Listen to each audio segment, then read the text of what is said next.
বন্ধু বান্ধৱ কি খবৰ? মই আজি বসন্ত হোমিওপেথিক ক্লিনিকত আহিছোঁ। অকণমান দৰৱ এটা বিচাৰি। ছাৰৰ এই ইমান ধুনীয়া চিকিৎসা দেখিছে নহয়, শিশুৰ পৰা একেবাৰে বুঢ়ালৈকে। আমাৰ শিৱসাগৰ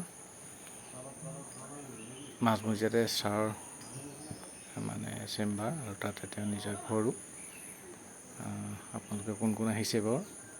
ইয়াত যদি কাৰোবাৰ তেনেকুৱা সৰু মানে অসুখ আছে, যিকোনো ধৰণৰ অসুখ শিশুৰ পৰা বুঢ়ালৈকে ছাৰৰ ওচৰত আহিব পাৰে। ছাৰে ধুনীয়াকৈ চিকিৎসা সেৱা আগবঢ়ায়। আৰু ইয়াত দেখিছে নহয়, এজন হয়তো মই জনাত তেওঁ আই ওলোৱা বসন্ত দেখা দিছে। ছাৰে সেইটো চিকিৎসাও কৰিছে। আপোনালোকে কোন কোন আহিছে বা আহে ছাৰৰ ওচৰলৈ, ছাৰ মই দিয়া আছে, আপোনালোকে কণ্টেক্ট কৰি লৈ আহিব পাৰিব। ধুনীয়া চিকিৎসা, আৰামদায়ক, কোনো তাত বিশেষ টকাও তেনেকৈ খৰচ নহয় ছাৰৰ ওচৰলৈ আহিলে। ছাৰে আচলতে কেইবাটাও বহুত বছৰৰ পৰা আজি চিকিৎসা সেৱা আগবঢ়াই আছে, আমাৰ হোমিওপেথিক চিকিৎসা। আপোনালোকে যদি কাৰোবাৰ কিবা কিবি অসুখ আছেও আহিব পাৰে। হোমিওপেথিক চিকিৎসা ছাৰ আমাৰ শিৱসাগৰ যদি এজন নামজ্বলা চিকিৎসক, তেওঁৰ পৰা বহুত মানুহৰ উপকাৰ হৈছে। জানুৱাৰীটো যে বহুত ৰোগী সুস্থ হৈছে। ন্যায়সকল আহিছে, তেখেতলোকে শিশু লৈ আহিছে। আৰু মানে মই আপোনালোকক অকণমান জনালোঁ, কোনোবা যদি আহিছে কমেণ্ট কৰিব। আৰু যদি নাই অহা, এই ছাৰৰ ওচৰত কিবা চিকিৎসা বিচাৰি যদি আহিব আপোনালোকে,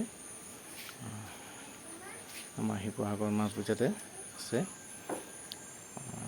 মই আজি গৈছিলোঁ অকণমান দৰৱ এটা বিচাৰি। অৱশ্যে ছাৰে দৰৱটো লিখিলে, মানে অৰ্ডাৰ দিব, তেওঁ মোক পাছত মাতিছে, পিছত আনিব যাম। এতিয়া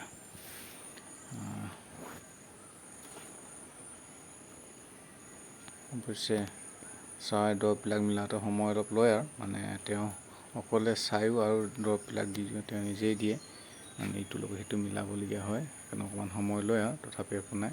মই অকণমান দেখাইছোঁ তেওঁ চিকিৎসালয়ীসকল, আৰু কেনেকৈ তেওঁ ছাৰে এইখন পুৰস্কাৰ পাইছে, মানে বঁটা পাইছিলে, সেইবোৰ সেৱা আগবঢ়াই, চিকিৎসা সেৱা আগবঢ়াই, তাই অকণ দেখাইছোঁ।